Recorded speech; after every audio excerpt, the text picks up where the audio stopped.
kang magturo dyan sa mga kalaban mo, kagaya ko, kasi ako, hindi na ako kandidato. Bahalag mga bungi! Basta, hindi ako lilipat ng kampo.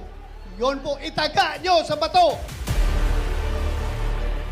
Hanggat kakaunti po ang boses natin sa Senado, we will not be able to institutionalize or turn into law ang mga paniniwala na ginawa at pinakilala sa atin ni Attorney Rodrigo Duterte. Kailangan po ng bagong panggobyerno, hindi po yung trapo, hindi po yung utak ayuda. Kailangan po ninyo yung abogado na lalaban para sa inyo, para sa katuwiran. Sapagkat kung wala po kayong dadalhin abogado doon na magtatanggol, our country will be going to the dogs. Ang suka ang kalaban ng tanso. Ang suka ang kalaban ng pekeng ginto.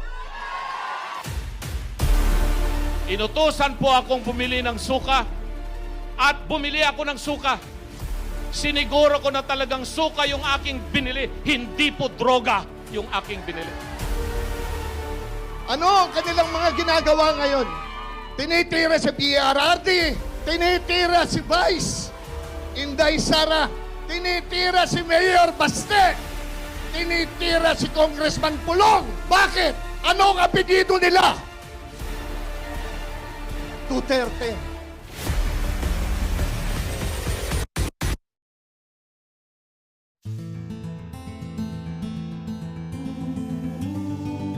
Kailangan po itong laban natin ngayon, ito po yung laban na pinakamatinding laban sa lahat ng laban.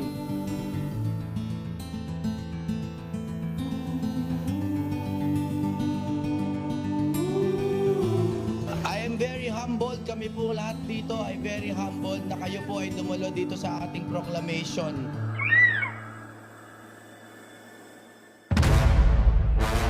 So okay lang, tawagin nyo kaming Team Suka. No problem. Basta kami ang suka sa buhay ninyo. Ha? Gusto nyo bang matanggal si VP Sara? Gusto nyo bang hihina ang PDP sa 2028? Gusto nyo bang labanan ang Grimeng Marcos sa 2028? Ipanalo nyo ang mga senador natin this 2025. Para sa akin, ang PhilHealth po, para sa health yan. Hindi naman negosyo ang PhilHealth. Ang PhilHealth po ay insurance na meron tayong masasandalan tuwing tayo'y nagkakasakit. Siya po ay galing sa kahirapan, kaya naiintindihan niya ang kahirapan. Maniwala kayo o hindi. Si Pastor Apollo Sikibuloy noon, dahil sa kahirapan, ay gumagawa po ng suka. Sapagkat bagamat ako ho ay nakabili ng suka ng maraming ulit at nautusang bumili ng suka ng maraming ulit, may diploma ho ako at nakapagtapos ako ng kolehiyo. May pag-asa kami na manalo sa eleksyon na ito kahit na wala po kaming milyong pera na gagastusin. Nagnanakaw daw si Inday! Ay ko naman at sa akin! Walang Duterte yung magnanakaw!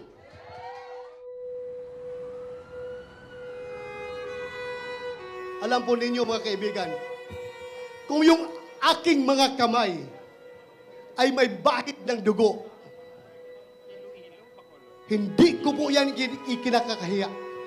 Kung yung aking mga kamay ngayon ay may bahid ng dugo, dugo ng mga masasamang tao, kung kinakailangan na madumihan ng dugo ng masamang tao ang aking kamay para maprotektahan ang buhay ng mga matitino, mababait at mga law-abiding citizens, gagawin ko po yun. Itaga nyo sa bato. Gagawin ko yan. Kung nagserbisyo si Pangulong Duterte, si Tatay Digong nung panahon niya, kayo nang humusga kung nagbago ang buhay niyo nung panahon niya. Sa kabila ng pandemic noon, hindi ko naramdaman na hindi kami pinabayaan ng gobyerno. Kaya ang masasabi ko, hindi nagutom nung time ng pandemic ang Pilipinas nung time na panahon ni Tatay Digong. Straight PDP laban! Lahat ng itinaas si Tatay Digong, iboboto ko. At wala na akong idadagdag pa. Kailangan ko iboto lahat yan. Kaya ko nandito ay upang sumuporta. Kami po ang mga dating kanwe na mga sumurenda sa ating pamalaan nating miyembro ng CPN-PNDF. Kasi isa kami sa mga Duterte na naging benepisyo kung paano kami tinulungan ng ating pamalaan sa panahon ni Duterte. Let this day be that one day na tayo ay makukuha uli ang ating pamahalaan at maitutuwid ulit ang ating landas bilang bayan. Ang bulong ay kumalat na, isa ang nais nila, isigaw ang nadarama. Pilipinas muling magsama-sama.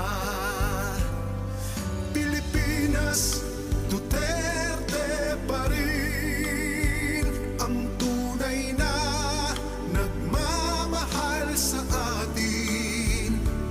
Laban niya ay laban natin. Pilipinas, Duterte pa rin. Inang bayang minamahal, lagi kang ipagdarasal na muli kitang makita. Pilipinas, bangon, may pag-asa pa.